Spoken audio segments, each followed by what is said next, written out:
आत्मा कहा था। इसमें BR अम्बेडकर क्यों कहा था, क्या इसका ऑब्जेक्टिव है? देखिए, अगर आपके पास राइट है, अगर आपके पास राइट है, अधिकार है, इसको लागू कराने के लिए, इन्फोर्स करने के लिए भी मैकेनिज्म या उपचार होना चाहिए। जहां पे राइट है वहां पे उपचार का होना आवश्यक है, वो भी यह जस्ट रेमेडी। यानी कि कहने का मतलब ये है कि अगर आपका फंडामेंटल राइट जो आपको दिया गया है, अगर आर्टिकल 32 संविधान में ना हो तो इसके वायलेशन होने की स्थिति में आप इसे न्यायालय के द्वारा लागू नहीं करा सकते। अगर ना हो तो आर्टिकल 32 आपको यह अधिकार देता है कि अगर आपके फंडामेंटल राइट का वायलेशन होता है तो इसको लागू कराने के लिए सीधे आप कहां जा सकते हैं? सुप्रीम कोर्ट जा सकते हैं। आई बात समझ में? इसलिए BR अम्बेडकर ने आर्टिकल 32 को संविधान की क्या कहा था? आत्मा। क्यों? जैसे शरीर से अगर आत्मा को निकाल दिया जाए तो आपकी बॉडी क्या हो जाती है? इस बॉडी का कोई मतलब नहीं रह जाता है। ऐसे ही अगर आर्टिकल 32 आपके फंडामेंटल राइट से निकाल दिया जाए तो जो भी आपके फंडामेंटल राइट 12 से लेकर के 35 तक के दिए गए हैं, इन अधिकारों का कोई मतलब नहीं रहेगा। क्यों? क्योंकि इसके वायलेशन पर आप किसी भी न्यायालय में लागू नहीं करवा पाएंगे। और आर्टिकल 32 ही है वो आपका अनुच्छेद जिसके तहत आप अपने मूल अधिकारों को या मूल अधिकारों के उल्लंघन के कंडीशन में आप क्या करा सकते हैं? उसको लागू करा सकते हैं। आई बात समझ में? अच्छा, आपको दो तरह से इन अधिकारों के लिए संविधान में प्रोटेक्शन दिया गया है।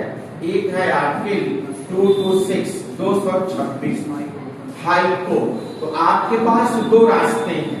अगर कोई पर्सन ए है, इसके पास दो रास्ते हैं। आर्टिकल 32 के तहत सुप्रीम कोर्ट जा सकता है और आर्टिकल 226 के तहत हाई कोर्ट जा सकता है। फिर एक क्वेश्चन पूछा जाता है कि आर्टिकल 32 और 226 यानी कि सुप्रीम कोर्ट के और हाई कोर्ट में संवैधानिक उपचार जो राइट टू कॉन्स्टिट्यूशनल रेमेडीज है या संविधान या आपके मूल अधिकारों के प्रवर्तन या लागू कराने के लिए किस कोर्ट की अधिकारिता या पावर ज्यादा है? सुप्रीम कोर्ट नहीं, हाई कोर्ट का है। क्योंकि हाई कोर्ट, सुप्रीम कोर्ट सिर्फ 5 रिट निकालती है। कौन कौन सा? बंदी प्रत्यक्षीकरण, परमादेश, प्रतिषेध, प्रेषण और अधिकार भिक्षा। जबकि हाई कोर्ट 5 तो निकालेगी निकालेगी। यह अन्य अगर कोई कानूनी अधिकार है, अगर कोई अदर आपके लीगल राइट का वायलेशन है तो उसके लिए भी क्या कर सकती है? रिट निकाल सकती है। इसलिए रिट निकालने के कंडीशन में जो पावर है हाई कोर्ट सुप्रीम कोर्ट का, यहाँ पर सुप्रीम कोर्ट का ज्यादा होगा। आई बात समझ? दूसरी चीज सुन लो, अब इसको आगे डिस्कस करेंगे कि संवैधानिक उपचारों का अधिकार, जहां हमने कल आप लोगों को छोड़ा था कि शायद हमने आपको कल बता दिया था। पहला था बंदी प्रत्यक्षीकरण हाइबियस कॉर्पस, दूसरा था परमादेश और तीसरा था उत्प्रेषण नहीं, प्रतिषेध।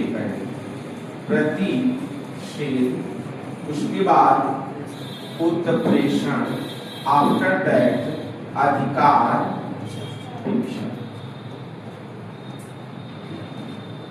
तो आप अपने मूल अधिकारों को लागू कराने के लिए अनुच्छेद 32 के तहत सुप्रीम कोर्ट और अनुच्छेद 226 के तहत कहां जा सकते हैं? High court. लिख लीजिए पहला पॉइंट।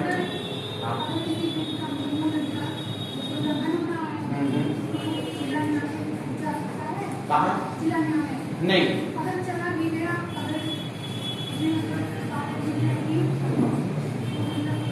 उसके पास राइट नहीं। समझिए, अभी तक ये आपके संविधान में ये व्यवस्था की गई है कि अगर संसद चाहे तो विधि बना करके, नियम बना करके किसी अन्य न्यायालय को भी, किसी अन्य न्यायालय को, चाहे वो डिस्ट्रिक्ट कोर्ट हो, स्पेशल कोर्ट हो, उसको भी रिट निकालने की शक्ति दे सकता है या उसको हैंड ओवर कर सकता है। लेकिन अभी तक का जो प्रावधान है उसमें सिर्फ दो ही कोर्ट, हाई कोर्ट और सुप्रीम कोर्ट को ही ये अधिकार प्राप्त है रिट निकालने।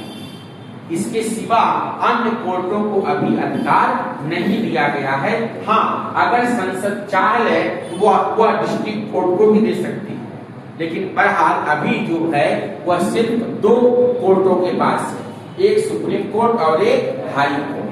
अगर संसद चाहे तो ऐसा कर सकती है।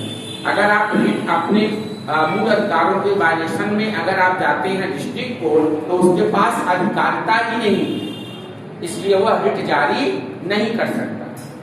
यह अधिकारिता सिर्फ दो लोगों के पास है, एक सुप्रीम कोर्ट और एक हाई कोर्ट। क्लियर? लिख लीजिए, मूल अधिकारों के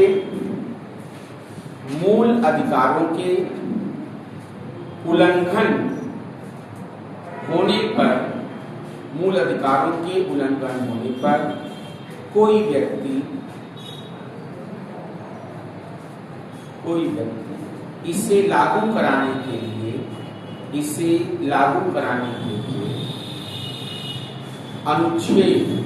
अनुच्छेद 32 के तहत, अनुच्छेद 32 के तहत सर्वोच्च न्यायालय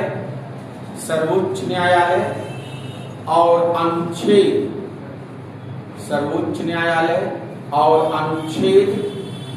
226 के तहत, अनुच्छेद 226 के तहत सर्वोच्च न्यायालय सुप्रीम कोर्ट और अनुच्छेद 226 के तहत उच्च न्यायालय हाई कोर्ट जा सकता है, हाई कोर्ट जा सकता है। अनुच्छेद 32 के तहत सुप्रीम कोर्ट और अनुच्छेद 226 के तहत हाई कोर्ट जा सकता है। आगे लिखिए, इन मूल अधिकारों को लागू, हाँ, मूल अधिकारों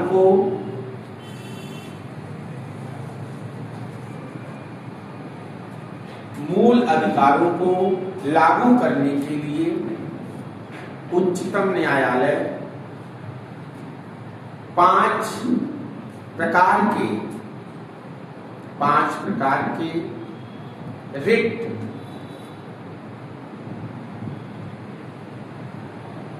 जारी कर सकता है। 5 प्रकार के रिट जारी कर सकता है। वो 5 प्रकार लिख लीजिए, जो निम्न है। पहला बंदी प्रत्यक्षीकरण, दूसरा परमादेश, तीसरा प्रतिषेध, चौथा उत्प्रेषण और 5वां अधिकार भिक्षा। 1 2 3 4 5 के क्रम में इसको क्या करिए, लिख लीजिए।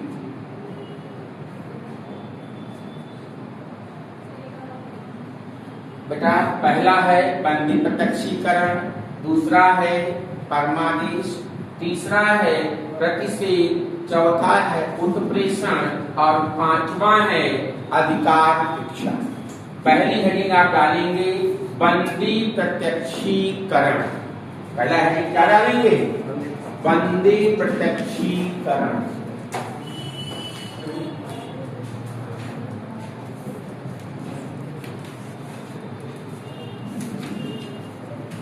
इंग्लिश में इसको हैबियस कॉर्पस कहते हैं, बंदी प्रत्यक्षीकरण। इसका क्या मतलब होता है, कोई बताएगा? हाँ, विथ द बॉडी या शरीर के साथ प्रस्तुत करना। इसकी लिटरल मीनिंग क्या होती है, किसी व्यक्ति को सह शरीर यानी बॉडी के साथ, शरीर के साथ न्यायालय के समक्ष क्या करना, प्रस्तुत करना, प्रेजेंट करना। इसकी लिटरल मीनिंग होती है। इसकी लिटरल मीनिंग क्या होती है कि किसी भी व्यक्ति को जिसको हिरासत में रखा गया है उसको विथ द बॉडी, सह शरीर कहाँ प्रेजेंट करना है, न्यायालय के समक्ष प्रस्तुत करना। ये रिट कब जारी किया जाता है, अभी हम लिखवा देंगे। ये रिट कब जारी किया जाता है, जब कोई चाहे पुलिस वाला हो या कोई प्राइवेट इंडिविजुअल हो, ये रिट दोनों के खिलाफ जारी होता है। अगर पुलिस आपको गलत तरीके से बंदी बना ले, पकड़ ले, या कोई प्राइवेट व्यक्ति, निजी व्यक्ति आपको पकड़ करके बंद कर दे, तो क्या करेंगे आप, सुप्रीम कोर्ट क्या करेगा, आर्टिकल 32 के तहत पुलिस वाले को या जिस प्राइवेट व्यक्ति ने आपको बंदी बनाया है, आपको रखा है, उसके लिए एक क्या जारी करेगा, बंदी प्रत्यक्षीकरण का आदेश या रिट जारी करेगा और उस व्यक्ति से कहेगा कि आपने जो इस व्यक्ति को बंदी बनाया है इसको मेरे सामने विथ बॉडी, शरीर के साथ क्या करिए, प्रस्तुत करिए। फिर न्यायालय ये जांच करेगी कि इनका जो बंदी बनाया जाना लीगल है या इलीगल है, वैधानिक है या गैर वैधानिक है। अगर पकड़ा जाना या बंदी बनाया जाना सही है तो फिर क्या करेगी court, send to the jail, आपको जेल भेज देगी। अब अगर आपका बंदी बनाना या पकड़ा जाना इलीगल है, गलत तरीके से आपको पकड़ के रखा गया है, बंद करके जेल में रखा गया है, तो क्या करेगा न्यायालय, तुरंत आपको छोड़ने का आदेश दे देगा। कब ये रिट जारी होता है, कब ये नहीं होता है। अगर किसी व्यक्ति को, जैसे मान लीजिए ये रिट कब जारी होता है, ये रिट कब जारी होता है, जब किसी व्यक्ति को कोई गलत तरीके से पकड़ ले। कब जारी नहीं होगा, अगर आपकी गिरफ्तारी न्यायालय के आदेश पे हुआ हो, आपकी गिरफ्तारी किसी कानून के उल्लंघन में, ठीक है, या आपका, ठीक है, इनके अगर मतलब कहने का मतलब एक लाइन में ये है कि अगर आपकी गिरफ्तारी किसी कारण हुई है, किसी भी कानून के तहत या न्यायालय के आदेश पर, या आपने कोई क्राइम किया है, उस केस में ये रिट जारी हो। आई बात समझ में, यह रिट प्राइवेट और गवर्नमेंट दोनों के खिलाफ जारी होता है। आई बात समझ में। अब इसको आप लोग लिख लीजिए, मैं डिक्टेट कर दे रहा हूं।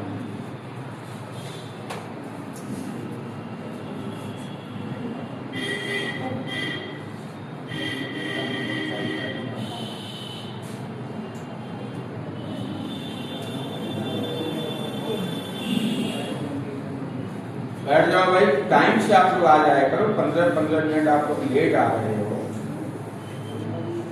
ऐसे तो फिर काम गड़बड़ हो जाएगा भाई। टाइम का हमेशा ध्यान रखिए और टाइम से क्लास में आए।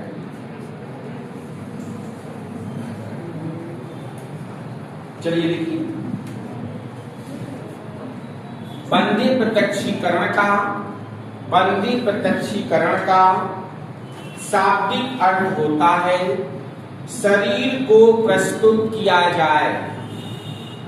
बंदी प्रत्यक्षीकरण का शाब्दिक अर्थ होता है शरीर को प्रस्तुत किया जाए, प्रेजेंट विद द बॉडी, शरीर को प्रस्तुत किया जाए। आगे लिखिए, बंदी प्रत्यक्षीकरण, अगला पॉइंट लिखिए, बंदी प्रत्यक्षीकरण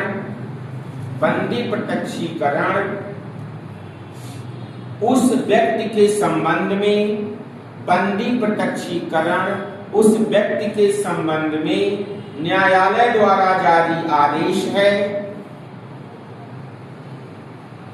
उस व्यक्ति के संबंध में न्यायालय द्वारा जारी आदेश है जिसने दूसरे व्यक्ति को हिरासत में रखा है,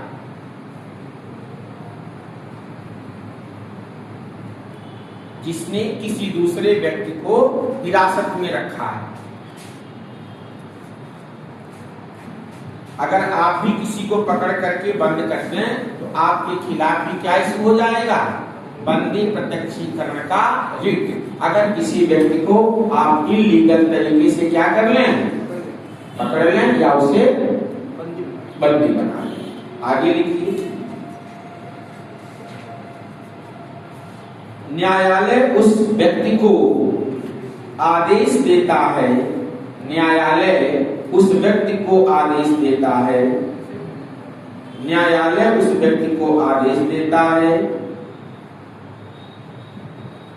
व्यक्ति को आदेश देता है कि बंदी बनाए गए व्यक्ति को हमारे समक्ष प्रस्तुत किया जाए, बंदी बनाए गए व्यक्ति को हमारे समक्ष प्रस्तुत किया जाए, जिससे न्यायालय मामले की जांच कर सके, जिससे न्यायालय मामले की जांच कर सके कि गिरफ्तारी वैध है अथवा अवैध है, कि गिरफ्तारी वैध है अथवा अवैध है। यदि गिरफ्तारी अवैध है तो न्यायालय, यदि गिरफ्तारी अवैध है तो न्यायालय उस व्यक्ति को छोड़ने का आदेश जारी कर देगा।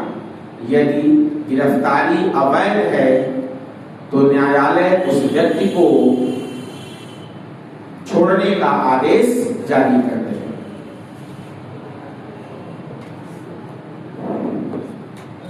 देखिए, वनडे में इतना पूछा नहीं जाता है डिटेल में, बस खाली इतना पूछा जाता है कि अगर पुलिस ने किसी को हिरासत में रखा है या किसी प्राइवेट इंडिविजुअल ने, तो न्यायालय कौन सी रिट जारी करता है, तो बंदी प्रत्यक्षीकरण। बस इतना ही आपको याद रखना है। 2-4 लाइन हमने ऐसे आपके नॉलेज के लिए लिखवा दिया है, ठीक।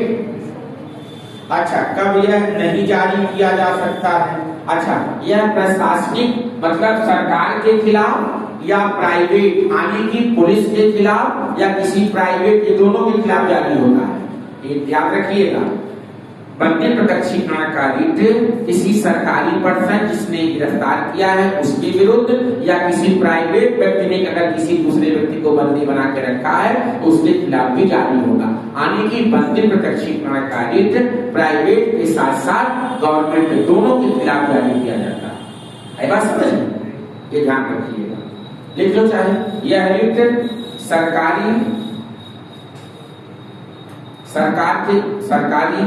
सरकार के खिलाफ या किसी निजी व्यक्ति के खिलाफ जारी किया जा सकता है।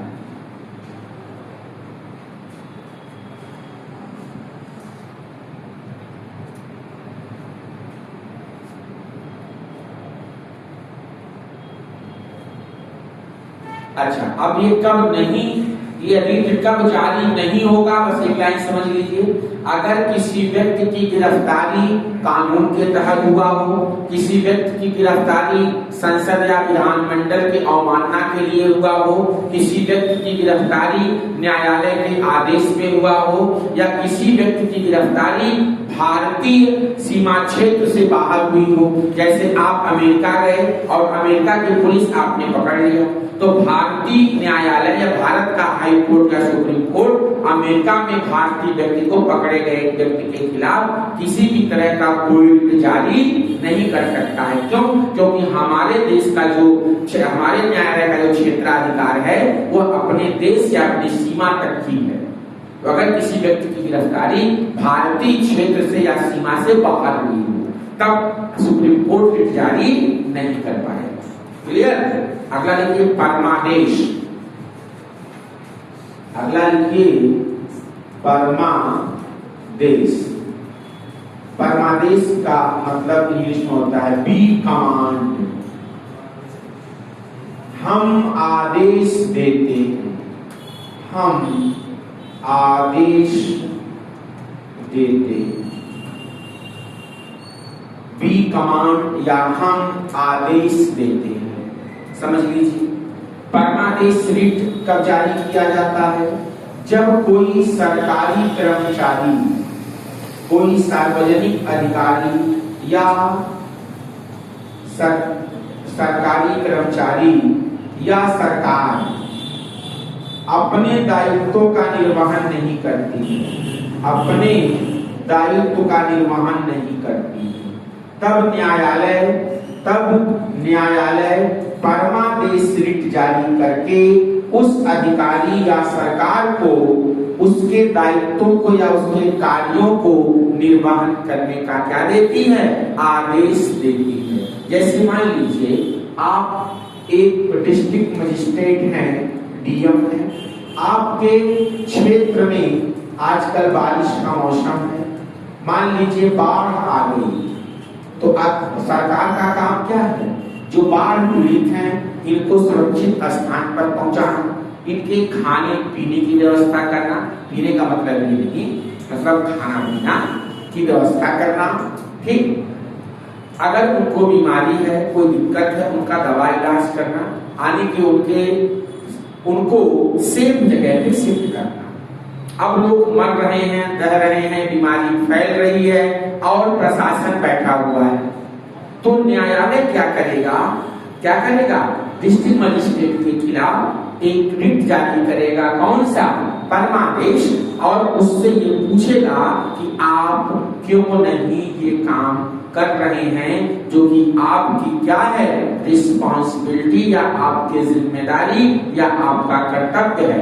यानी कि परमादेश रिट तब जारी किया जाता है जब सरकार या सरकार का कोई भी ऑफिसर अपने दायित्वों का निर्वहन नहीं करता है, तो न्यायालय उससे ना करने का क्या पूछती है? कारण पूछती है और उसको करने के लिए कंपेल करती है, यानी कि जो उसके दायित्व हैं उसके निर्वहन के लिए क्या करती है?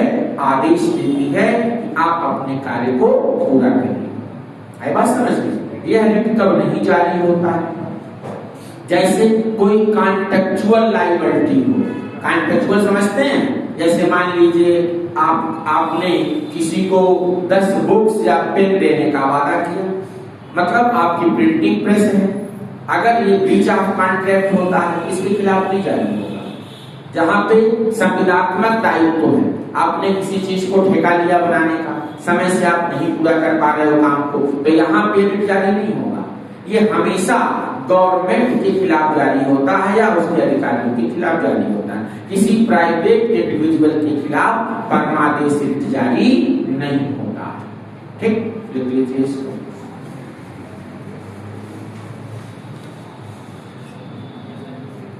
लिखिए, पर इसका शाब्दिक अर्थ है हम आदेश देते हैं। लिख लिया ना इसको आप लोग।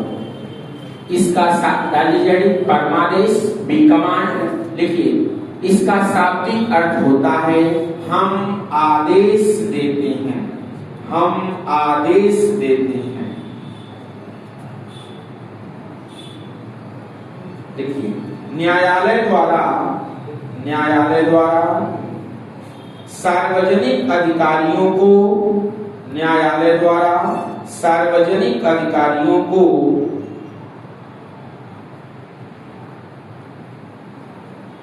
यह रिट जारी किया जाता है, यह रिट जारी किया जाता है ताकि उनसे उनके कार्यों और उसे नकारने, उनसे उनके कार्यों और उसे नकारने के संबंध में, उसे नकारने के संबंध में पूछा जा सके।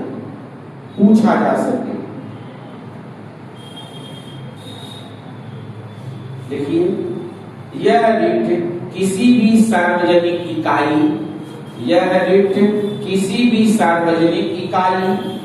कामा निगम, किसी भी सार्वजनिक इकाई, कामा निगम, अधीनस्थ न्यायालय,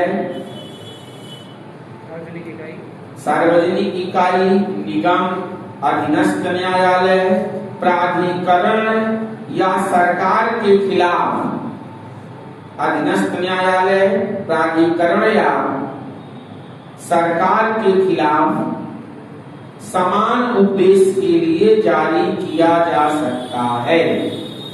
समान उद्देश्य के लिए जारी किया जा सकता है। ठीक, आपसे इतना ही पूछा जाएगा कि सरकार के खिलाफ या कोई सार्वजनिक अधिकारी अगर अपने दायित्वों का निर्वहन नहीं करता है तो कौन सी रिट जारी किया जाएगा। तो क्या बताएंगे, परमादेश। यह रिट जारी कब नहीं होता है, जब कोई कार्य किसी का विवेकानुसार हो, जब काम कोई संविधात्मक दायित्व हो, जैसे राष्ट्रपति के खिलाफ भी आप जारी नहीं कर सकते हैं, गवर्नर के खिलाफ भी जारी नहीं कर सकते हैं। इन मामलों में यह रिट जारी नहीं किया जा सकता है और किसी प्राइवेट इंडिविजुअल के खिलाफ भी जारी नहीं किया जा सकता। हमेशा गवर्नमेंट या गवर्नमेंट के अधिकारियों के खिलाफ भी यह रिट जारी किया जाता है। अगला लिखिए, प्रतिषेध। प्रतिषेध, इसकी लिटरल मीनिंग क्या होती है भाई? रोकना, टू स्टॉप या रोकना। इस लिख लीजिए, इसका शाब्दिक अर्थ होता है रोकना या टू स्टॉप। लिख लीजिए, इसका शाब्दिक अर्थ होता है रोकना या टू स्टॉप। यह रिट कब जारी किया जाता है?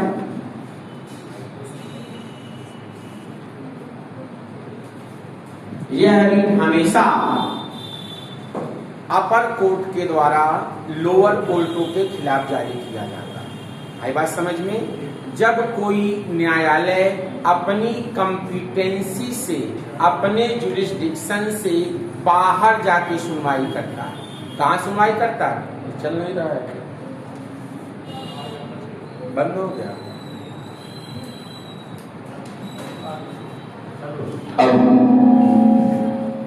अब ठीक, हेलो हेलो, चलो ठीक है। अच्छा, अब ज्यादा तो नहीं है? ठीक, चलिए देखिए, यह रिट कब जारी होता है? जब कोई निचली अदालत अपनी क्षेत्राधिकार से बाहर जाके सुनवाई करती है। इसको समझेंगे कैसे कि क्षेत्राधिकार क्या है, कॉम्पिटेंसी क्या है? ये समझते हैं आप लोग? नहीं समझते? समझ, जैसे जो आपके जिले में जो न्यायालय है, नॉर्मली एक ही न्यायालय नहीं होता है। एक को हम लोग दीवानी न्यायालय कहते हैं और एक को सत्र न्यायालय कहते हैं। तो सत्र न्यायालय में एक ही व्यक्ति नहीं बैठता है जज, एक डिस्ट्रिक्ट जज बैठता है, जिला न्यायाधीश बैठता है, दूसरा एडीजे बैठता है, इसके नीचे जुडिशियल मजिस्ट्रेट फर्स्ट क्लास बैठता है, जुडिशियल मजिस्ट्रेट सेकंड क्लास बैठता है। सबके अपने जुरिस्डिक्शंस हैं। अब जैसे इनके पास 3 साल के मुकदमे की सुनवाई करेंगे, ये रहेंगे तो 3 से लेकर के 7 साल तक की सुनेंगे।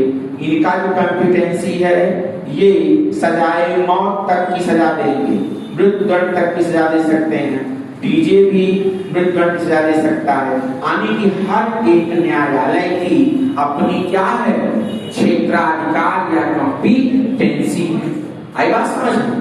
अब मान लीजिए किसी व्यक्ति ने किसी को गोली मार दी, यानी कि उस पर जो सेक्शंस लगे हुए हैं वो किसका लगा हुआ है? मृत्युदंड का। अब मृत्युदंड की सुनवाई करने का अधिकार किसका है? इन 2 न्यायाधीशों का है। तो ये मुकदमा यही सुना जाएगा। अगर ये मुकदमा ये जो 2 न्यायाधीश हैं अगर ये सुनते हैं, इसका मतलब क्या हुआ कि अपने क्षेत्राधिकार का इन्होंने क्या कर दिया? उल्लंघन कर दिया। आई बात समझ में? यह इनका क्षेत्राधिकार नहीं है, यह इनके अंदर नहीं आता है। तो होता क्या है? परमादेश प्रतिषेध रीट में प्रतिषेध रिट में जब कोई निचली अदालत अपने क्षेत्राधिकार से बाहर जाकर के मुकदमे की सुनवाई करती है, तो अपर कोर्ट क्या करती है, उस निचली अदालत को उस सुनवाई करने से क्या कर देती है, रोक देती है। बात समझ में? और कुछ नहीं करती, सिर्फ रोक देती है। इसी में अगला जो रिट है वह है उत्प्रेषण का। बार उत्प्रेषण का रिट कब जारी होता है माय डियर? देखिए, उत्प्रेषण का रिट कब जारी होता है, इसमें बस जरा सा अंतर है। इस वाले रिट में जब कोई निचली अदालत बाहर सुनवाई करे या गलत सुनवाई करे, तब अपर अदालत क्या करती है, रोकती भी है और उस मामले को अपने पास मंगा लेती है। इसमें खाली रोकती है, और उत्प्रेषण में क्या करेगा, रोकेगा भी और मामले को कहाँ मंगा लेगा, अपने पास मंगा लेगा। ये दोनों में अंतर को समझ में आया? पता ले जाएंगे कि जब कोई निचली अदालत अपने अधिकार क्षेत्र से बाहर जाके सुनवाई करती है, तब तो ऊपरी अदालत क्या होगी, उसको सुनवाई करने से रोक देती है। इसे क्या कहते हैं, प्रतिषेध। इसमें उत्प्रेषण में क्या होगा, जब कोई निचली अदालत अपने सीमा से ऊपर सुनवाई करेगी या गलत कोई निर्णय देगी, तो क्या करेगा, ऊपर अदालत उसको रोक देगा और मामले को अपने पास मंगा लेगा। ठीक, लिख लीजिए। कॉम्पिटेंसी समझ में आया आप लोगों को? क्षेत्राधिकार ऐसे सिंपल भाषा में समझ लीजिए।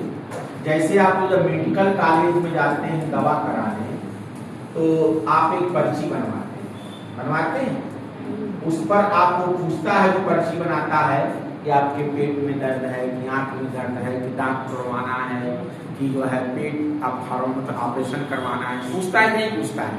आप बताते हो, स्किन में जाना है, कहाँ जाना है बताते हो, तो वो आपको उसी डॉक्टर का पर्चा बना देता है। अब मान लो दांत वाला डॉक्टर है, अब उसे आंख दिखाओगे तो देख पाएगा? नहीं देख पाएगा। वो किस चीज का कॉम्पिटेंसी? इनकी जो कॉम्पिटेंसी है 3 साल और 7 साल मुकदमे की सुनवाई करना। असुन का रहे हैं, ये इनके अधिकार क्षेत्र में रहेगा। ये मतलब होता है क्षेत्राधिकार। क्लियर कि नहीं? बता ले जाओगे। अब इसे प्राइमरी का मास्टर है, उसको डिग्री कॉलेज में पढ़ाने को भेज दो तो क्या पढ़ाएगा? बस वही चीज। क्लियर? सबका अपना अपना क्या बना हुआ है, लेवल है। अब प्राइमरी में जाओगे तो टेट, सुपर टेट कौन सा एग्जाम होता है, इंटर तक जाओगे तो बीएड होता है, इंटर के ऊपर जाओगे तो पीएचडी डॉक्टरेट डिग्री है, नेट जेआरएफ है, तो वो पढ़ाएगा। सबका अलग अलग क्या बना है, क्वालिफिकेशन, और सबके अलग अलग क्लासेस। इसी क्या बोलेंगे सिंपल भाषा में, ला के भाषा में कॉम्पिटेंसी कैसे। लिख लीजिए फटाफट, ये खत्म हो तो हम शुरू करें बीपीएसपी। लिखिए, प्रतिषेध का शाब्दिक अर्थ होता है क्या, रोकना। ये लिखिए, लिख लीजिए।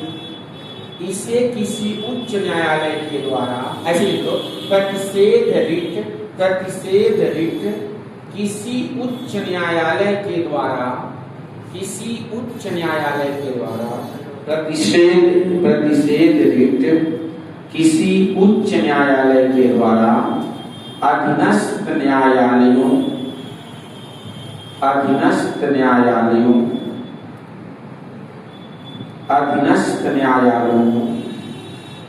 को या अधिकरणों को, अधीनस्थ न्यायालयों को या अधिकरणों को, या बड़ी समस्या है यार ये, या अधिकरणों को अपने न्याय क्षेत्र से, अधीनस्थ न्यायालयों को या अधिकरणों को अपने न्याय क्षेत्र से उच्च न्यायिक कार्य, अपने न्याय क्षेत्र से उच्च न्यायिक कार्य को करने से,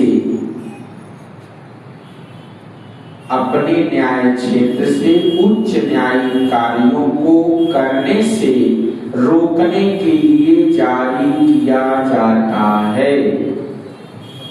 उच्च न्यायिक कार्यों को रोकने के लिए जारी किया जाता है।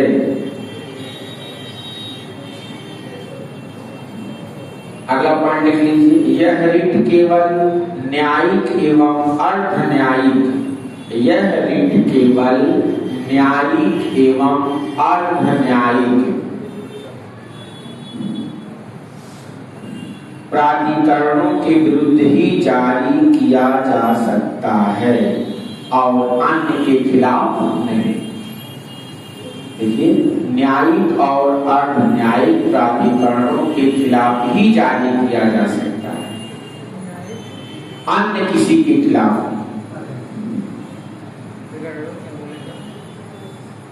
न्यायिक और अर्ध न्यायिक प्राधिकरणों के खिलाफ ही जारी किया जा सकता है, अन्य किसी के खिलाफ नहीं। अब ये वाला लिख लो, उत्तर प्रेषण वाला लिख लो बेटा, उत्तर प्रेषण लिखिए। उत्तर प्रेषण का शाब्दिक अर्थ होता है प्रमाणित होना या सूचना देना। प्रमाणित होना या सूचना देना। देख लीजिए, उत्प्रेषण हेडिंग डाल लीजिए, फिर लिखिए उत्प्रेषण का शाब्दिक अर्थ होता है प्रमाणित होना या सूचना देना।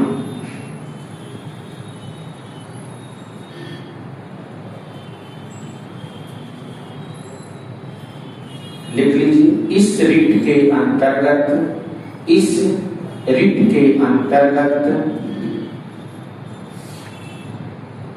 उच्च न्यायालय, इस रिट के अंतर्गत उच्च न्यायालय अधीनस्थ न्यायालयों, इस रिट के क्या लिखे हैं, अधीनस्थ न्यायालयों को, अधीनस्थ न्यायालयों को किसी मामले की सुनवाई करने से रोक देता है, सुनवाई करने से रोक देता है और मामले को अपने पास मंगा लेता है। किसी मामले की सुनवाई करने से रोक देता है और मामले को क्या कर देता है, अपने पास मंगा लेता है। ठीक, यह भी न्यायिक और अर्ध न्यायिक संस्थाओं के खिलाफ भी जारी किया जा सकता है। ठीक है भाई, जैसे उसमें लिखे हो आप पिछले वाले में, यह रिट भी केवल न्यायिक और अर्ध न्यायिक प्राधिकरणों के खिलाफ ही जारी किया जा सकता है, अन्य के खिलाफ नहीं। क्लियर?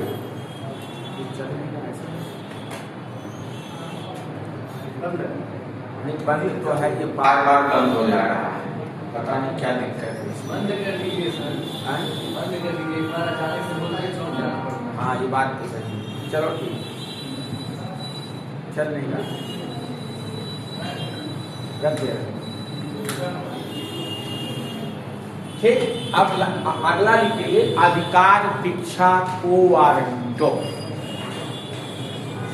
अधिकार भिक्षा को वारंटो, ये क्या है भाई? अधिकार भिक्षा,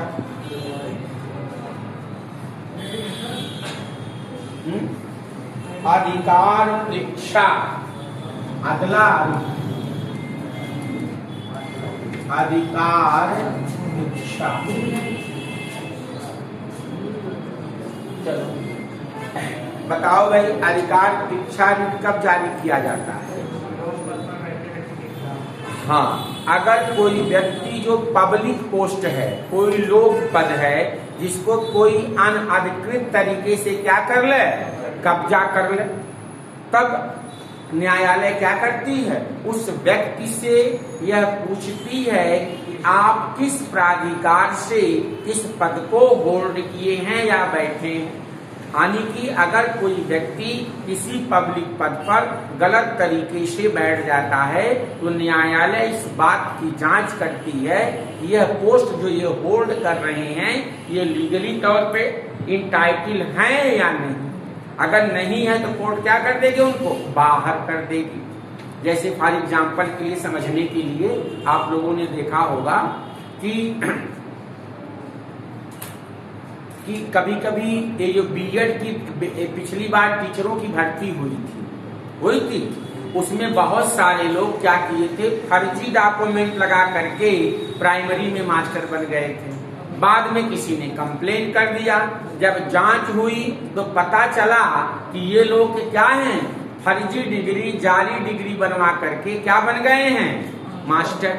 ऐसे ही आपके यहाँ कोर्स कोऑर्डिनेटर थे सभी जिलों में, 75 जिलों में। इसमें जब इन्होंने लोगों ने क्या किया था कि जो मार्कशीट थी कोर्स कोऑर्डिनेटर के लिए आईएएस या पीसीएस का इंटरव्यू दिया होना चाहिए, मेंस क्लियर होना चाहिए। इन लोगों ने क्या किया था, फर्जी किसी का लेकर के जाली बनवा दिया और जब बाद में जांच हुई तो सारे क्या हो गए, हटा दिए। आई बस लिख लीजिए इसको जल्दी से। चलिए भाई लिखिए, अधिकार परीक्षा का शाब्दिक अर्थ होता है प्राधिकृत। अधिकार परीक्षा का शाब्दिक अर्थ होता है प्राधिकृत,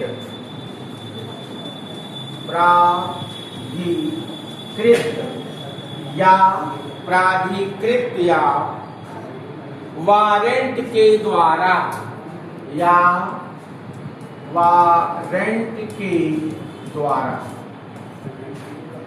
या वारंट के द्वारा। नोट कीजिए बेटा इसमें, अधिकार परीक्षा रिट न्यायालय द्वारा, अधिकार परीक्षा रिट न्यायालय द्वारा किसी व्यक्ति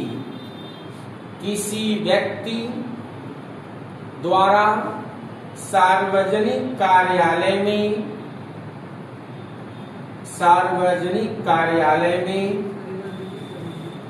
न्यायालय द्वारा किसी व्यक्ति द्वारा अधिकार परीक्षा रिट न्यायालय द्वारा किसी व्यक्ति द्वारा सार्वजनिक कार्यालय में दायर अपने दावे की जांच करने के लिए, दायर अपने दावे की जांच करने के लिए जारी किया जाता है।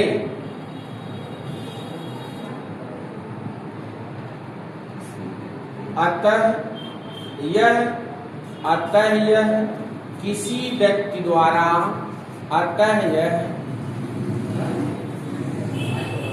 माइक ये बीच में बंद हो जाएगा।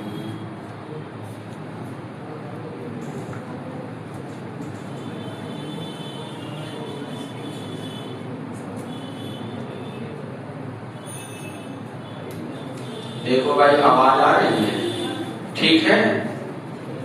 अब क्या करें, हम बार बार बंद हो जा रहा है, नोट करिए। अतः यह किसी व्यक्ति द्वारा लोक कार्यालय के अवैध, अतः यह किसी व्यक्ति द्वारा लोक कार्यालय के अवैध अनाधिकार ग्रहण करने से रोकता है। अवैध अनाधिकार ग्रहण करने से रोकता है। मतलब कहने का यह है कि अगर कोई व्यक्ति किसी पब्लिक पद पर गलत तरीके से बैठ जाए तो न्यायालय उससे उसके पद पर बने रहने या उसके दावे की क्या करता है, जांच करता है। अगर वह व्यक्ति गलत तरीके से कोई पब्लिक पद ग्रहण कर लिया है तो न्यायालय उसे क्या कर देगी, बाहर कर देगी। क्लियर? तो पांचों रिट याद रहेगा।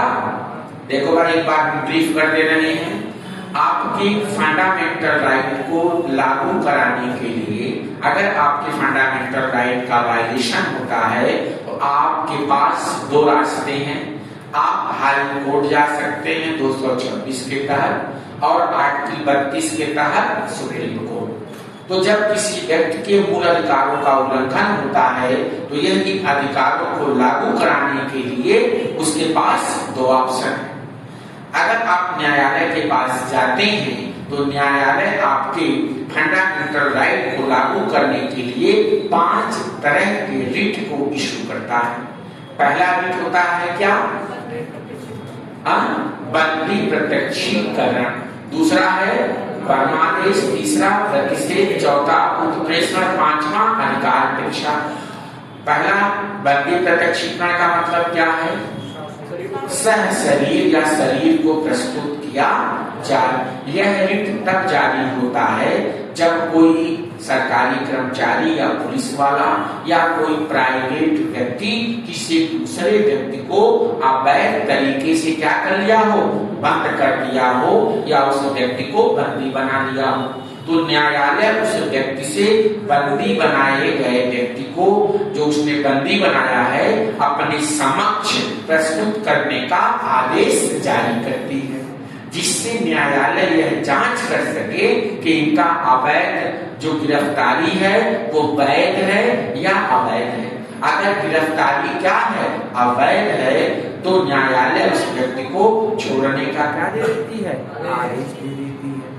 अगर वैध है, अगर वैध है तो क्या करेगी, सेंड टू द जेल, यानी कि आना फ्री, जाना फ्री, खाना फ्री, रहना फ्री, है कि नहीं।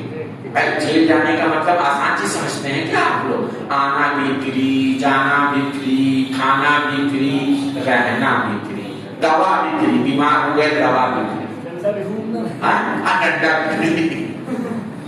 अब क्या चाहिए, ये सबको नसीब नहीं होता है, कुछ कुछ लोगों को होता है, ठीक है।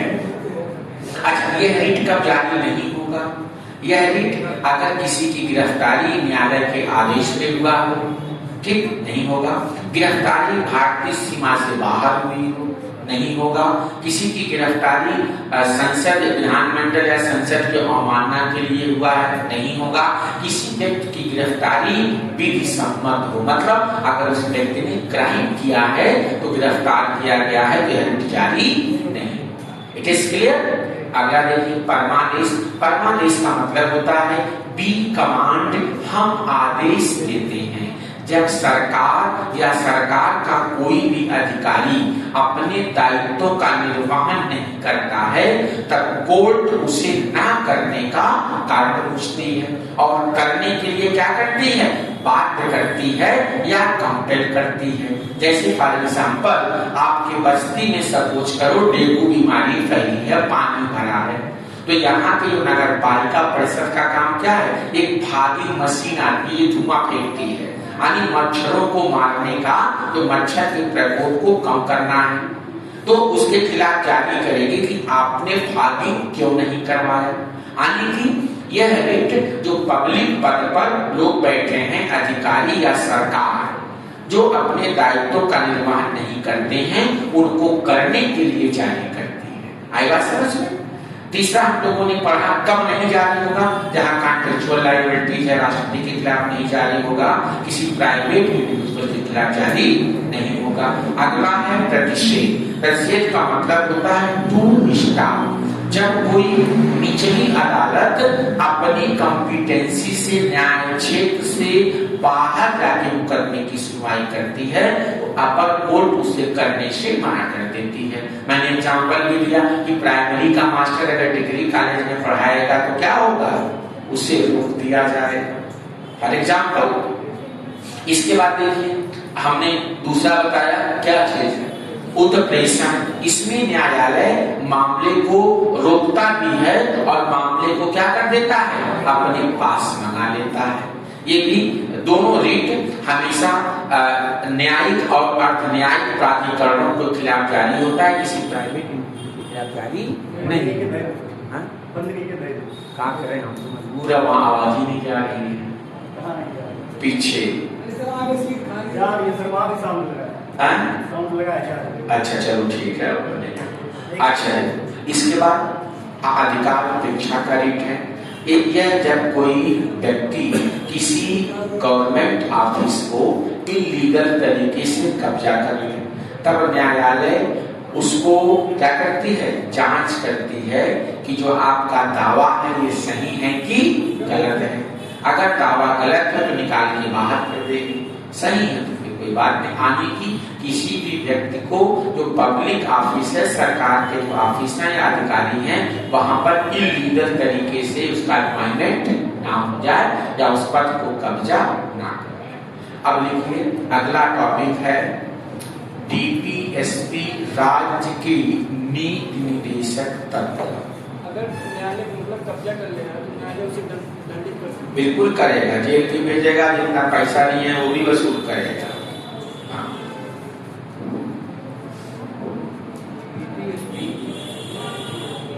राज्य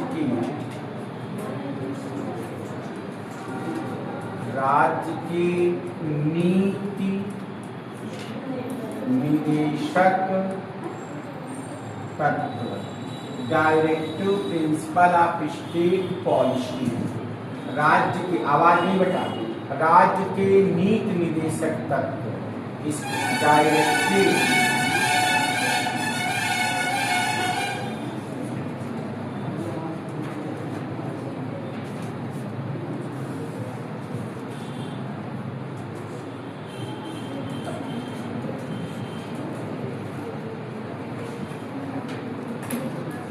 बातें करने आते हो कि पढ़ने आते हो, पहले हमें ये बता दो।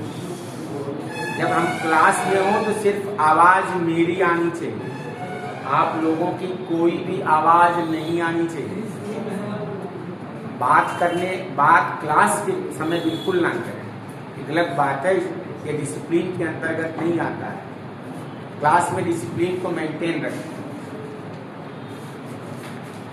ठीक है। डायरेक्टिव पीछे तक आवाज जा रही है कि नहीं, सुनाई पड़ रहा है?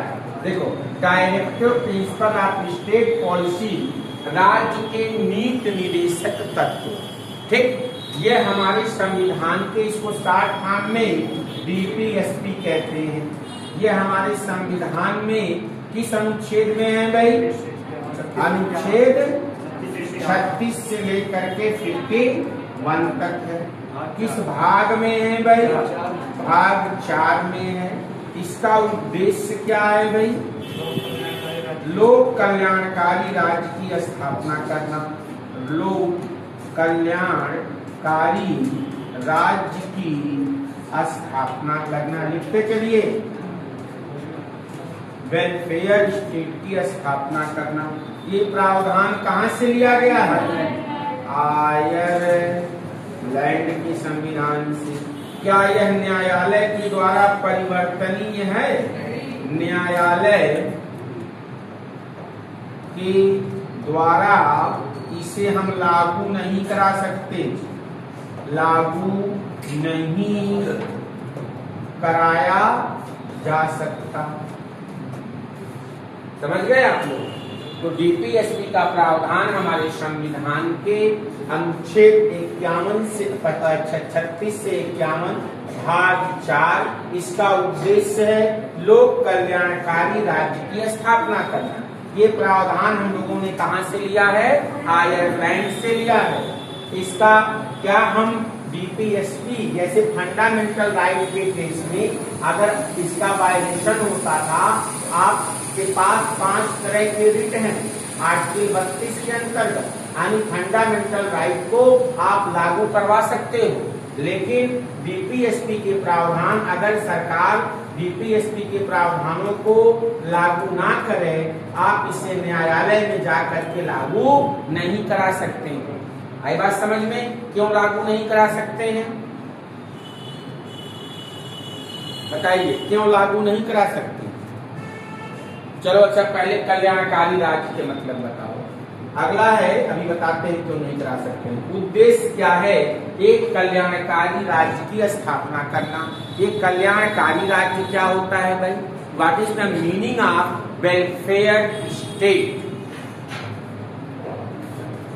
कोई बताए भाई, जो पुराना हो, पढ़ा लिखा हो। कुछ किसी को नहीं पता, कोई बात नहीं। देखो, कल्याणकारी राज्य का मतलब होता है एक ऐसे राज्य का निर्माण करना जिसमें कोई व्यक्ति किसी कारण से विकास की मुख्य धारा से दूर चला गया हो, या वह व्यक्ति मार्जिनल या हाशिए पर चला गया हो। उस व्यक्ति को क्या करना है?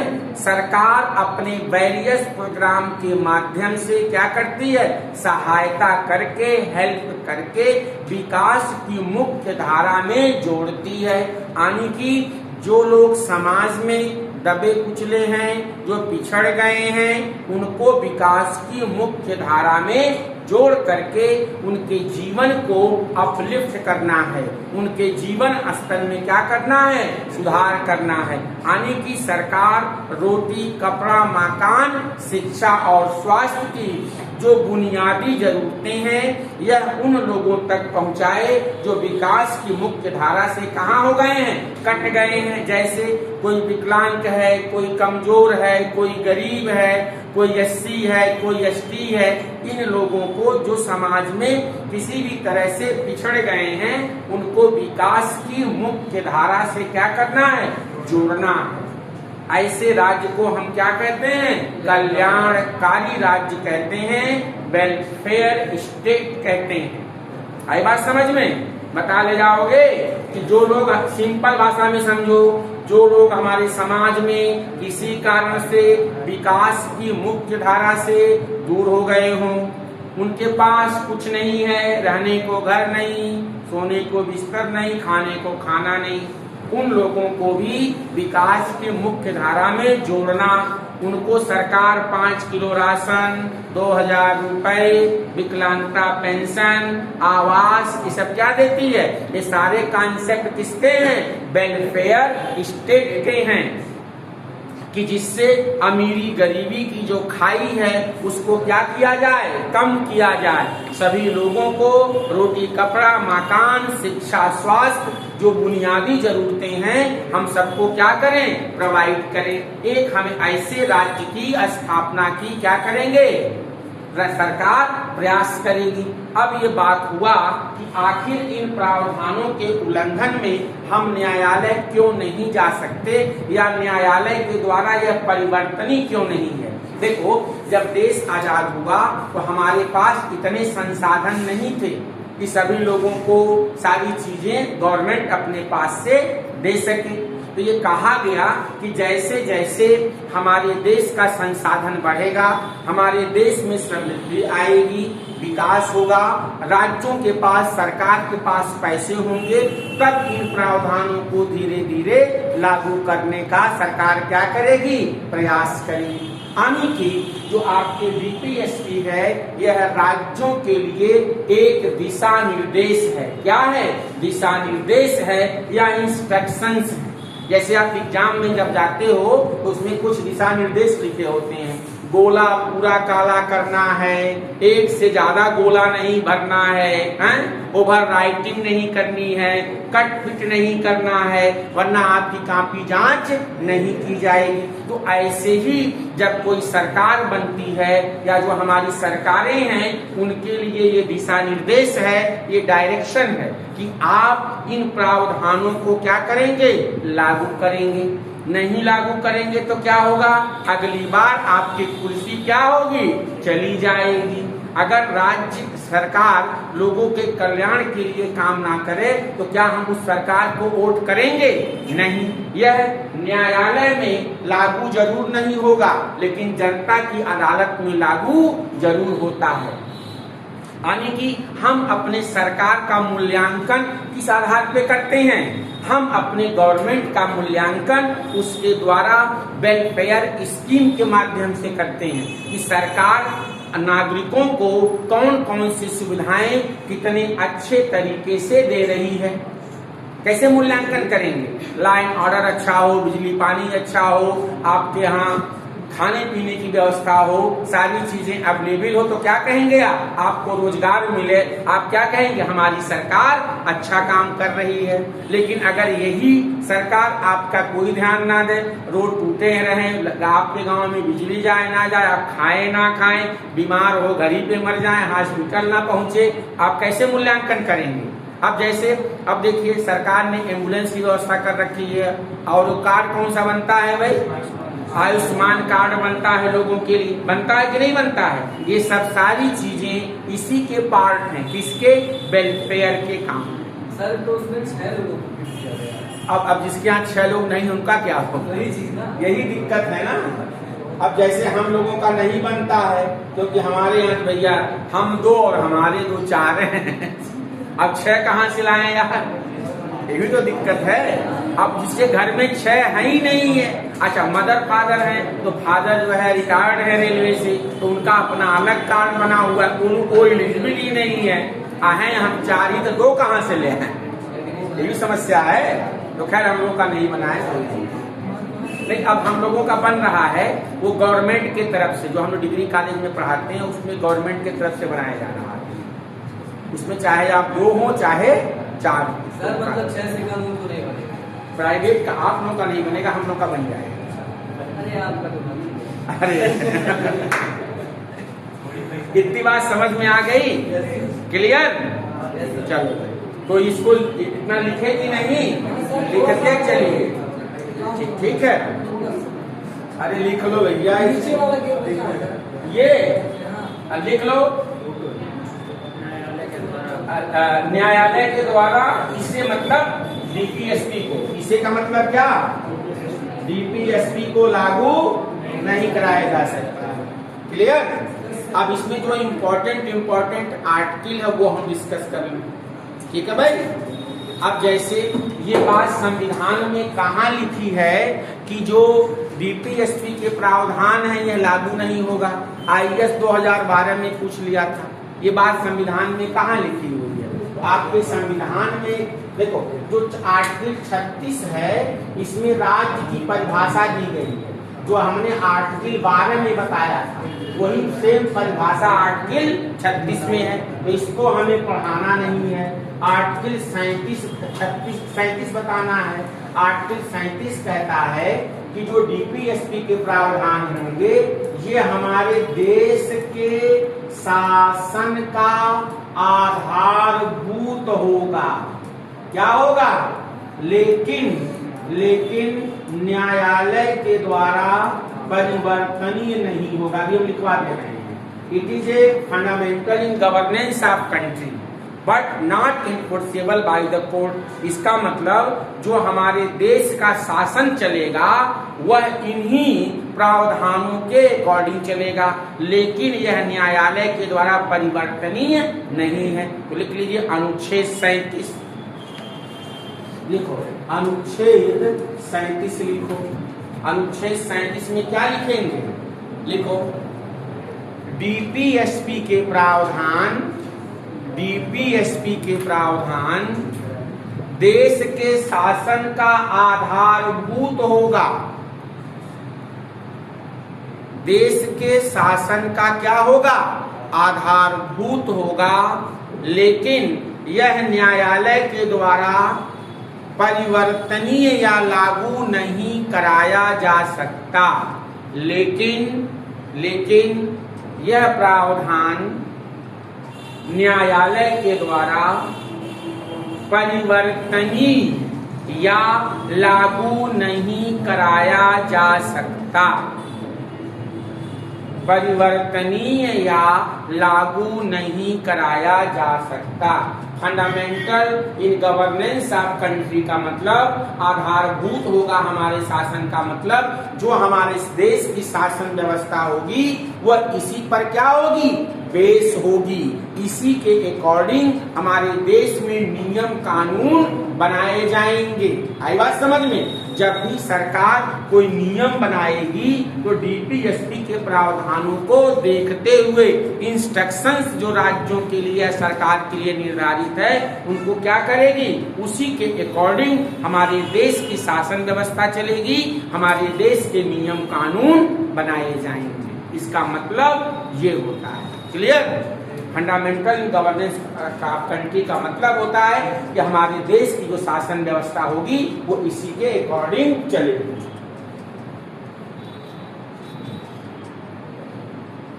चलिए अगला लिखिए।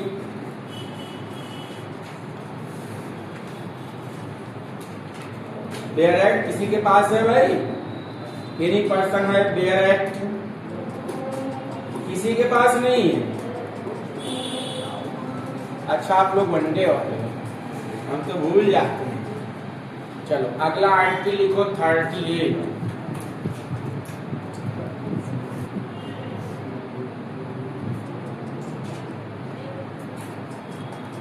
अनुच्छेद 38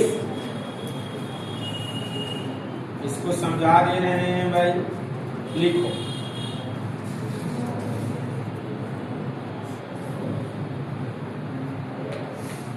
राज्य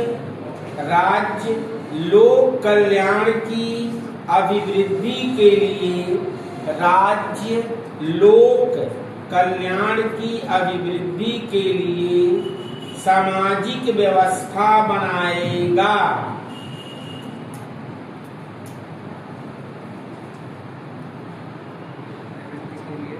सामाजिक व्यवस्था बनाएगा। देखो भाई इसमें ये कहा गया है कि राज्य क्या करेगा, खास करके जो अमीरी और गरीबी के बीच खाई है इसको कम करने का क्या करेगा, प्रयास करेगा।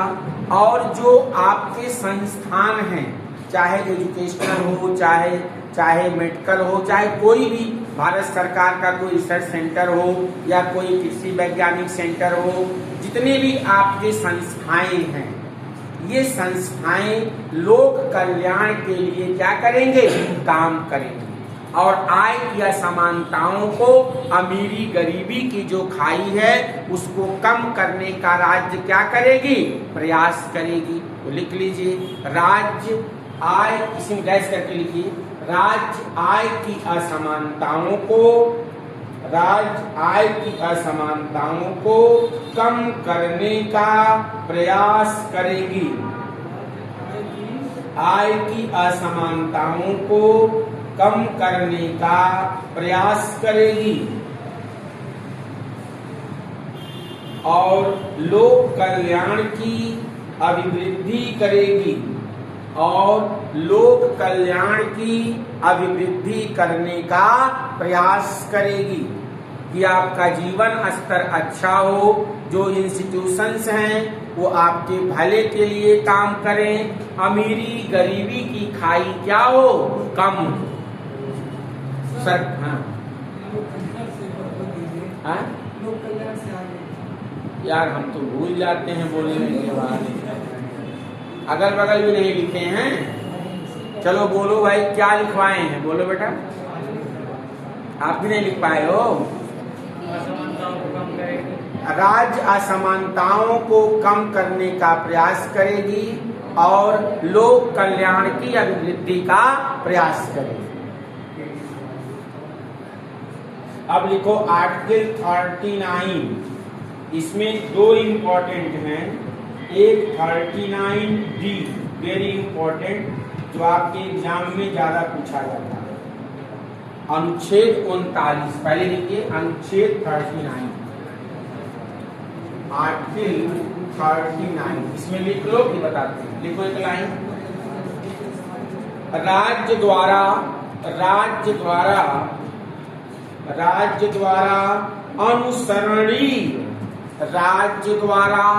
अनुसरणीय, लिख लेंगे ना, राज्य द्वारा अनुसरणीय, ये बार बार नहीं हो जा रहा है। राज्य द्वारा अनुसरणीय कुछ नीति तत्व, राज्य द्वारा अनुसरणीय कुछ नीति तत्व, कुछ नीति तत्व, जैसे फॉर एग्जाम्पल आर्टिकल 39 का डी ये कहता है समान काम के लिए समान वेतन। लिख लो, ये इंपॉर्टेंट है बहुत ज्यादा। Equal pay for equal work, English में क्या बोलते हैं? Equal pay for equal work. आई बात समझ? इसका मतलब चाहे स्त्री हो या पुरुष हो। हाँ, चाहे स्त्री हो चाहे पुरुष हो, दोनों को एक बराबर पैसा मिलेगा। अच्छा एक बात बताओ, एक महिला है और एक पुरुष है। पुरुष है एक दिन में 10 टोकरी बनाते हैं, टोकरी मान लो बनाते हैं दोनों लोग, और महिला है 6 टोकरी बनाती है। तो क्या दोनों को हम समान देंगे पैसा? नहीं, क्योंकि कार्य समान। यही तो समझाना है हमको आपको।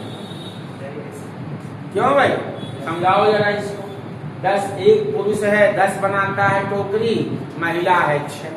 संविधान कहता है समान काम के लिए समान वेतन, equal pay for equal work.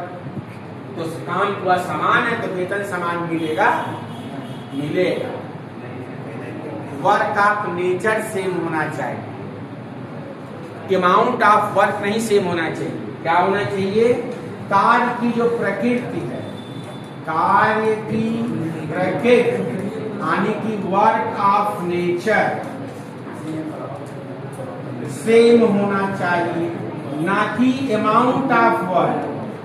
Amount of work कार्य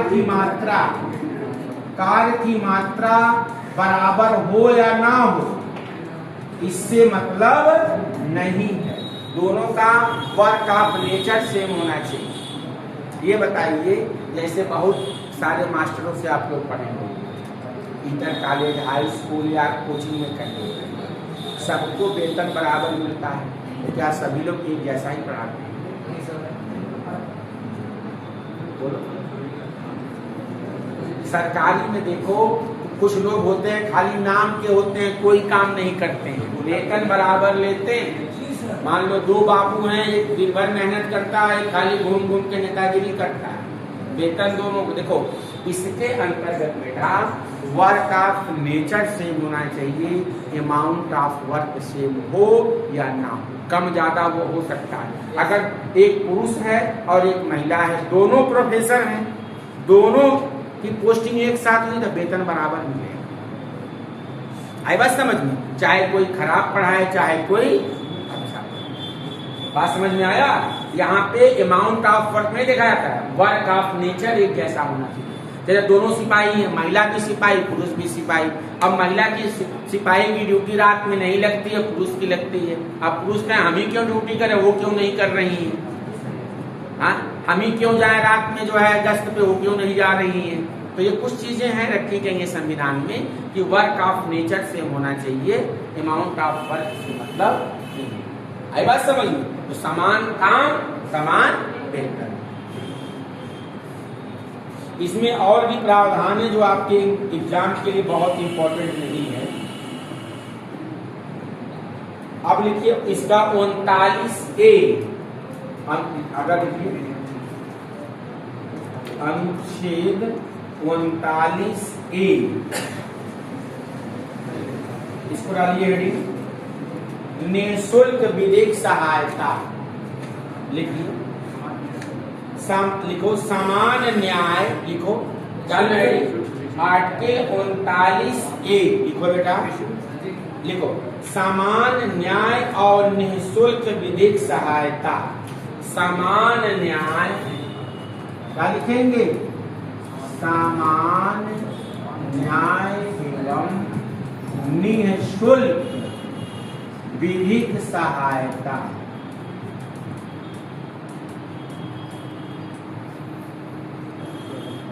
ठीक, ये क्या चीज है भाई? बताए। हाँ? विधि।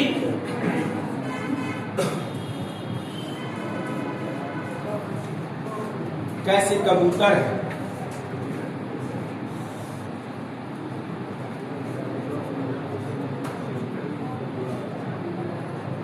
देखो भाई समझो, इसको संविधान लिख लो, इसको संविधान में 42वें संविधान संशोधन अधिनियम के द्वारा 1976 में क्या किया गया था? जोड़ा ना लगा है। अच्छा एक बार देख बार बंद हो गया। लिखो क्या लिखे हैं? इसे संविधान 42वें क्या लिखे हैं? संविधान द्वारा 1976 में जोड़ा गया। देखो इसको संविधान में 42वें संविधान संशोधन अधिनियम 1976 के द्वारा जोड़ा गया था। इसका उद्देश्य क्या है? ये क्यों जोड़ा गया? इसका उद्देश्य ये है कि कोई भी व्यक्ति क्या हो गया? बेटा आराम से नहीं, क्लास से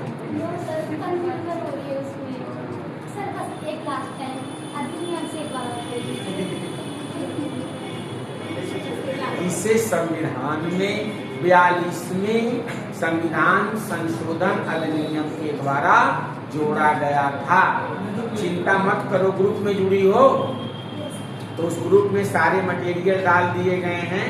जो तुम लेट आई हो, जो तुम्हारी कोई फ्रेंड हो जो पहले से जुड़ी हो, उनसे सारा मांग लो, ठीक है? अपने मोबाइल में फॉरवर्ड करा लो।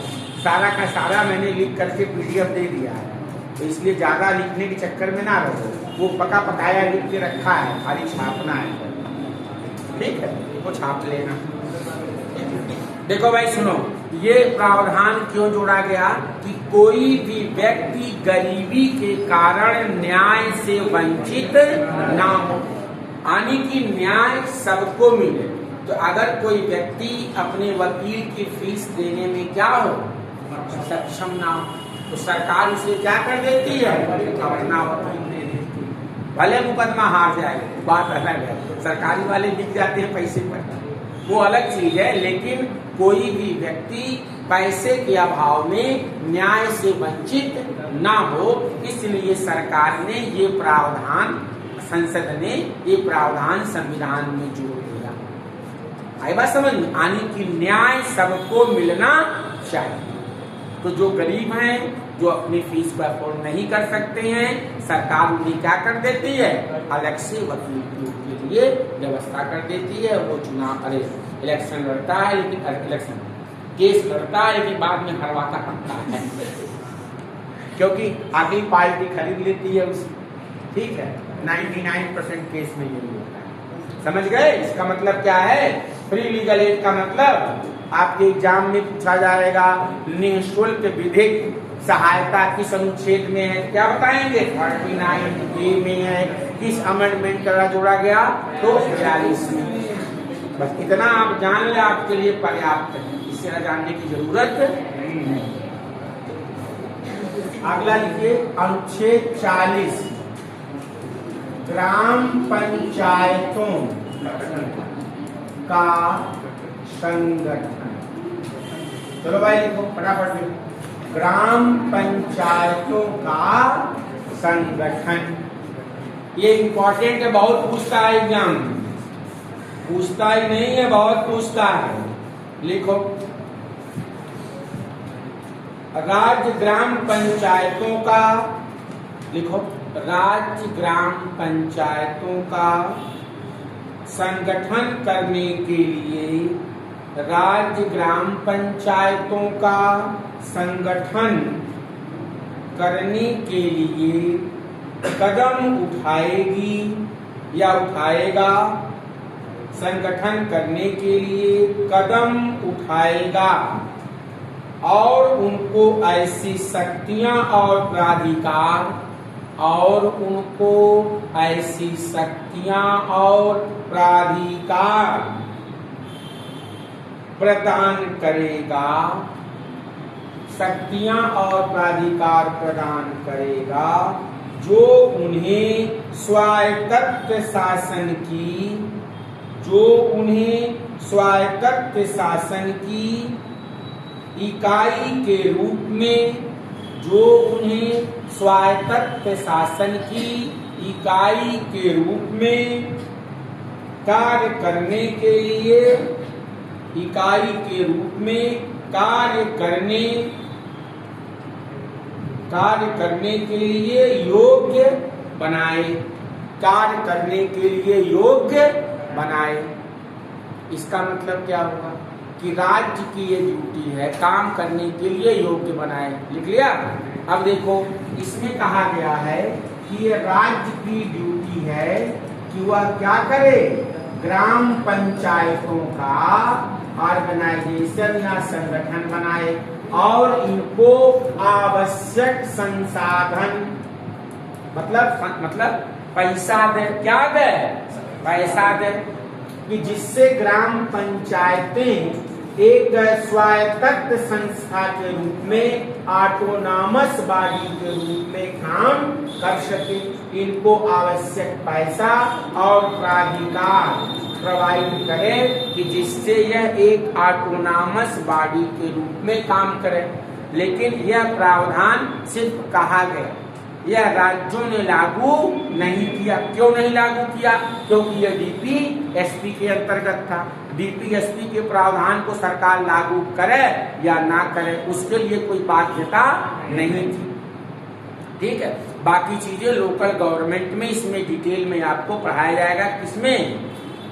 73 और 74 में ग्राम पंचायतों का संगठन। उसके लिए 4 लेक्चर पूरा अलग से।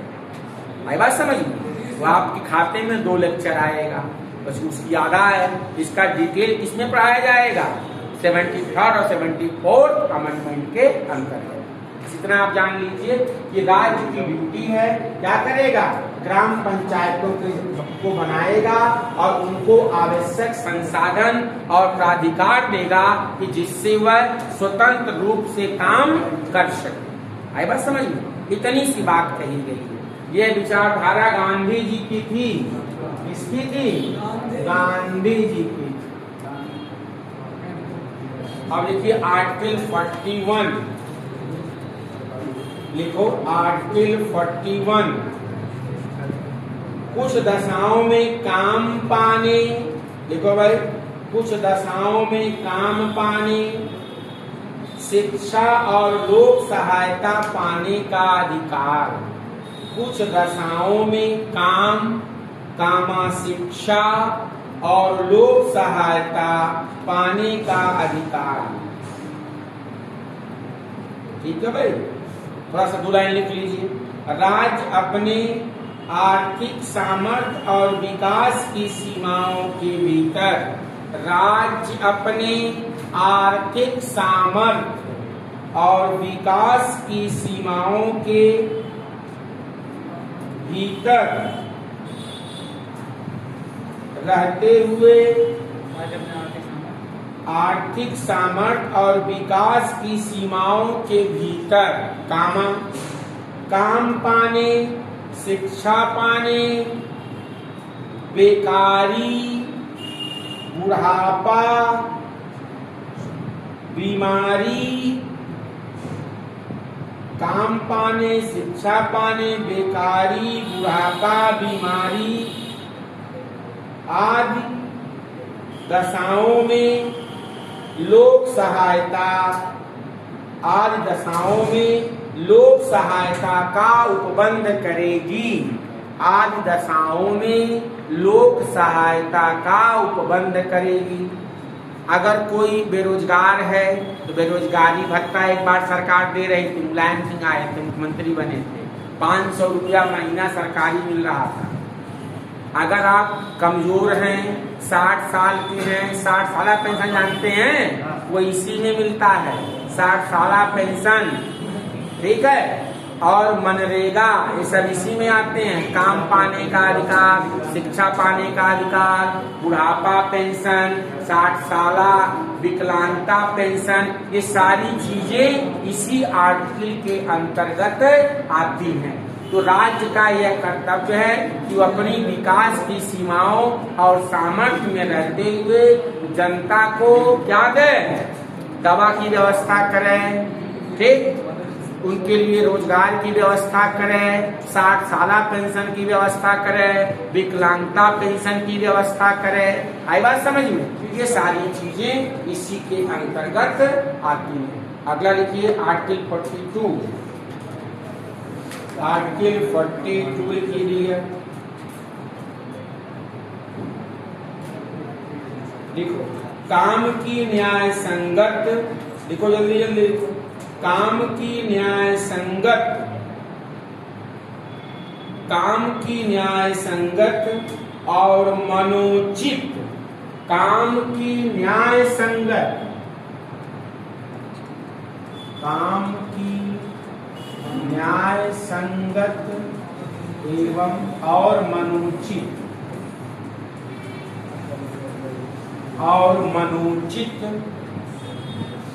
दशाओं तथा प्रसूति सहायता का उपबंध, न्याय, काम की न्याय संगत और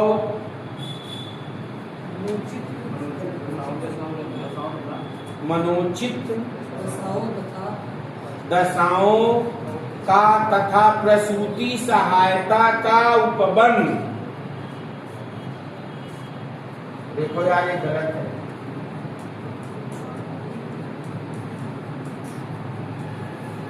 वह छूट गया है।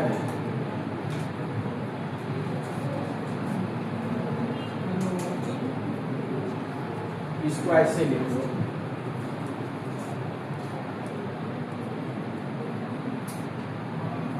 मनोचित।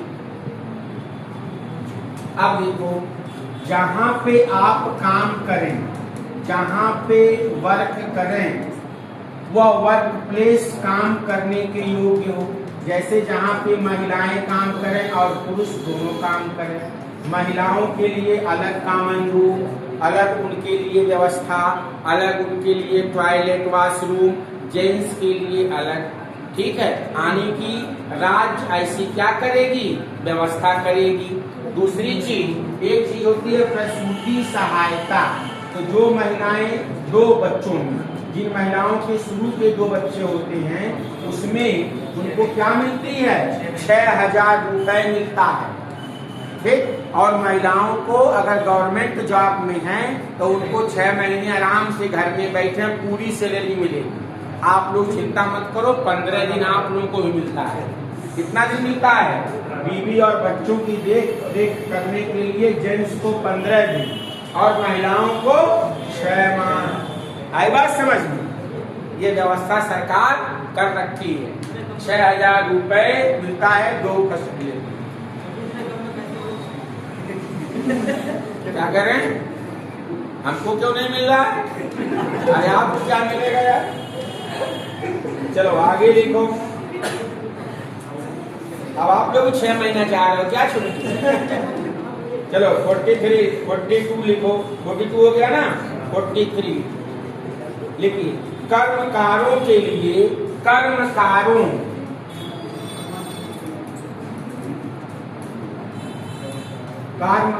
के लिए लिखा हुआ है ऊपर, लिखना कर्मकारों, कारण लिखना। कर्मकारों के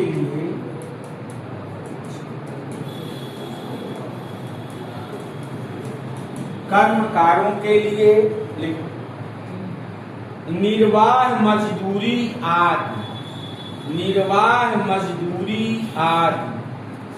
कर्मकारों के लिए निर्वाह मजदूरी आदि।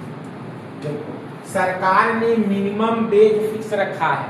अभी सरकार एक निगम बना रही है, उसमें जो भी कोई संविदा पे काम करेगा मिनिमम 20,000 मिलेगा। कितना मिलेगा? 20,000। अभी तो 8-10 हज़ार मिलता है, लेकिन 1-2 महीने बाद से कोई भी अगर आप कहीं भी MTS भी बनते हैं किसी गवर्नमेंट ऑफिस में तो मिनिमम कितनी मिलेगी? 20,000। आई बात समझ में? अच्छा, अब जैसे सरकार हर एक समय समय पर सबका एक वेज निर्धारित कर देती है निर्वहन मजदूरी कि इससे कम पे कोई काम नहीं करेगा। मनरेगा में कितना मिलता है? 200 रुपए है। कुछ बढ़ा कि नहीं? मनरेगा में कितना मिलता है? 300 कुछ रुपए हो गया है। पहले 200 मिलता था। अब अलग अलग राज्यों में अलग अलग, कहीं 300, कहीं कम, कहीं ज्यादा, तो थोड़ा बहुत कम ज्यादा भी मिलता है अलग अलग राज्यों के हिसाब से। तो सरकार आपकी मिनिमम वेज क्या कर देगी? फिक्स कर देगी कि इससे कम पे कोई काम नहीं करेगा। अगला इसमें देखिए अनुच्छेद 43A और अनुच्छेद 43B, दो अनुच्छेद है, इसको देखिए। अनुच्छेद 43A लिखिए, अनुच्छेद 43A लिखिए। उद्योगों के प्रबंध, उद्योग लिख लेंगे ना? उद्योगों के प्रबंध, देखिए, उद्योगों के प्रबंध में कर्मकारों का भाग लेना। उद्योगों के प्रबंध में कर्मकारों का भाग लेना। उद्योगों के प्रबंध में कर्मकारों का भाग लेना। और बी वाला लिख लीजिए, समझा देते हैं दोनों। बी वाला लिख लीजिए, सहकारी सोसाइटी का संवर्धन। सरकारी सोसाइटी का संवर्धन। सरकारी सोसाइटी संवर्धन। सरकारी सोसाइटी का संवर्धन। अब देखो भाई, जो अगर कोई लेबर है, लेबर जानते हैं, जैसे इनका एक मजदूर संघ होता है लेबरों का, तो जब कोई फैक्ट्री में या किसी कंपनी में लेबर काम करते हैं तो जब कोई कंपनी कोई नियम बनाती है तो उसमें लेबर यूनियन का जो नेता होता है वो शामिल होता है कि हमको इतने घंटे काम करना है, हमारी सैलरी इतनी होनी चाहिए, हमारा PF इतना कटना चाहिए, वगैरह वगैरह। हम अगर कोई मजदूर मर जाए उसको इतना पैसा मिलना चाहिए, विकलांग हो जाए इतना मिलना चाहिए। यानी कि जब कभी भी कोई कंपनी हो, जब कोई नियम कानून बनाए तो जो उसमें कौन हो, लेबर हो, ये लोग भी क्या करें, उसमें पार्टिसिपेट करें। यानी कि कोई भी नियम कानून बनने से पहले इन लोगों की भी राय जान ली जाए। आई बात समझ में? पूछता है कि किस अनुच्छेद में कर्मकारों का प्रबंध में लेना भाग है। Article 43 is very important. B में क्या है? सरकारी सोसाइटी। सोसाइटी समझते हैं? बताओ क्या होता है? क्या चीज? नहीं, सरकारी सोसाइटी का मतलब, चलो समझ लो। अभी है टाइम है 5 मिनट और हम आर्टिकल 44 पढ़ना चाह रहे हैं। 44 तक खत्म करता है, 5 मिनट बैठो भी हो जाएगा। देखो, सोसाइटी का मतलब ये है, जैसे मान लो ये सब आप लोग किसी डिपार्टमेंट में काम करते हैं तो हर एक व्यक्ति 2-2 हजार रुपए क्या करेगा, एक खाता खुल जाएगा, एक बैंक बन जाता है। सोसाइटी बैंक भी होती है सरकारी, ठीक है। तो हर एक व्यक्ति अपनी सैलरी से अमाउंट कटवाता है। कल को मान लो इनके घर में शादी पड़ी, ये वहां से क्या ले लेंगे, लोन ले लेंगे। एक तरह से इसकी संरचना, इसके गठन का क्या करेगी सरकार, प्रावधान करेगी, जिससे लोगों को आसानी से सहायता मिल सके। एक तरह से इसी टाइप हाँ, बीसी टाइप का है, यस। लेकिन ये सरकारी के नियमों के तहत गठित होता है। इसमें एक बीसी टाइप का है कि आप इतना कटवाते रहिए, नहीं पैसा लेंगे आपको ब्याज जोड़ के मिल जाएगा, और जरूरत है आप पैसा आपको अमाउंट मिल जाएगा। क्लियर? अब देखो आर्टिकल 44 पढ़ा दी, यूनिफॉर्म सिविल कोड, एक समान सिविल संहिता। लिखो भाई, यही पढ़ा करके छोड़ दिया।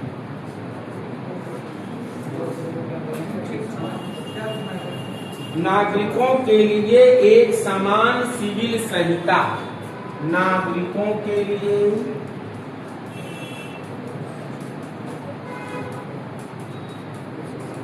एक समान सिविल,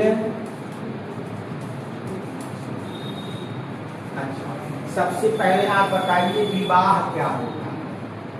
विवाह शादी जानते हैं? हिंदू में शादी क्या होता है और मुस्लिम में शादी क्या होता है? उसके बाद बताइए। अरे मुस्लिम में चलो भाई निकाह होता है, चलो भाई निकाह होता है, मान लो। बताओ शादी क्या है भाई? What is the marriage? किया जाता है, उसे समझौता किया जाता है। सही कह रहे हैं। Under Muslim law marriage is a contract, मतलब समझौता है। चलो भाई मान लेते। इसमें क्या है? पहले ये वाला बताओ। दो आत्माओं का मिलन। अरे आत्मा तो यार मरने के बाद मिलती है। आत्मा कब मिलती है? अब अच्छा ये बताओ, बहुत सारे लोग पहाड़ के नीचे ढकेल दिए जा रहे हैं, कोई फ्रिज में मिल रहा है, कोई ड्रम में मिल रहा है, वहाँ कहाँ आत्मा मिल रही है? सर दो आत्माओं दो शरीरों का मिलन। बताओ भाई शादी की परिभाषा कौन बताएगा? चलो भाई आप ही लोग बताओ शादी की परिभाषा। ये लोग तो बता चुके। बताओ भाई तुम लोग बताओ, व्हाट इज द मैरिज? अरे भाई शादी एक सामाजिक बंधन है यार। विवाह क्या है? एक सामाजिक बंधन है, सोशल नाट है, KNOT। आई बात समझ में? सामाजिक बंधन है और कुछ नहीं है। मैं आत्मा आत्मा ना मिला नहीं, परमात्मा के पास लाना पड़ेगा। ठीक, यहाँ पे अच्छा देखो समझो, सामाजिक बंधन हिंदू में क्या होता है? एक उसमें सुने होंगे आप लोग कि एक नहीं 7 जन्मों की कसमें खाई जाती है, और गाना क्या चलता है? जन्म जन्म का साथ है हमारा तुम्हारा, इस जन्म में नहीं मिलेंगे तो लेंगे जन्म दोबारा, है ना? यही तो चलता है। एक तो जन्म निभाने वाला नहीं है और 7 जन्मों की कसमें खाई जाती है। एक में तो 9 तरीके 10 तरीके रोजा होता है नहीं? और कोई ड्रम में मिले, कोई फ्रिज में मिले, बात अलग। अच्छा मुस्लिम में मैरिज को कॉन्ट्रैक्ट कहते हैं, क्योंकि इसमें एक रकम होती है, मेहर की रकम। कोई भाई है इस्लाम धर्म को मानने वाला बच्चा इसमें? कौन है? कोई है? एक होती है मेहर की रकम, जब निकाह होता है कबूल कबूल कबूल, उसी के समय ये एक मेहर की रकम निश्चित की जाती है। ये अमाउंट किसको मिलता है? लड़की को। इसलिए इनके यहाँ मैरिज को क्या मानते हैं? कॉन्ट्रैक्ट। अपने यहाँ क्या मानते हैं? सामाजिक बंधन। अब देखिए विवाह दोनों में हो रहा है, लेकिन दोनों के नियम क्या हैं? अलग अलग हैं। और यूनिफॉर्म सिविल कोड कहता है भारत के सभी नागरिकों के लिए नियम क्या होना चाहिए? एक होना चाहिए। यानी कि जो पर्सनल लॉ है इसको धीरे धीरे क्या कर दिया जाए? खत्म कर दिया जाए। एक देश एक कानून, एक देश एक कानून, यही क्या है? Uniform civil code. यानी कि जो निजी विधियां हैं उसको क्या कर दिया जाए? खत्म कर दिया जाए, समाप्त। किसी के लिए अपने के लिए कोई स्पेशल विधि नहीं होगी, एक समान नियम होगा, तो सभी पर क्या होगा? लागू। समझ में आया? इसे क्या कहेंगे? Uniform civil code. इसी के साथ क्लास एंड किया जाता है। आर्टिकल 45 वैल्यू से है। कहाँ पे लागू है? गोवा में, राज्य उत्तराखंड में। ठीक है भाई, वो सब नोट्स में लिख दिया है। वो सोशल नॉट, KNOT, नाट का मतलब बंधन या गांठ। और किसी को पूछना है भाई?